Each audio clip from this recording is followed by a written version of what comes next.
جب مرد آپ کے اوپر لیٹا ہو تو مرد کو اپنی باہوں میں لے کر دبانا، اپنی ٹانگوں سے اس کے گرد شکنجا ڈال دینا مرد کو بہت زیادہ اٹریکٹ اور اسٹیمولیٹ کرتا ہے۔ فرینچ کس کرنا، اس کے ہونٹوں اور زبان کو چوسنا شدید عمل ہے جس سے مرد کا نفس بھی جھٹ سے کھڑا ہو جاتا ہے۔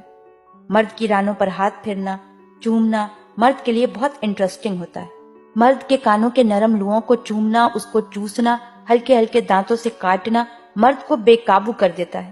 مرد کو بھی یہ سب چاہیے ہوتا ہے۔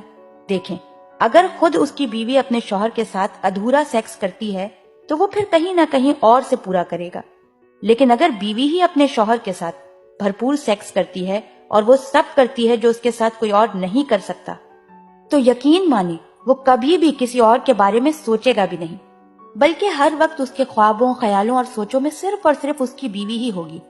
اس کو اس بات کا پکا یقین ہو جائے گا کہ اس کو کسی اور کے ساتھ سیکس میں مزہ آتا ہی نہیں ہے۔ خود کو ایسا نشہ بنا لیں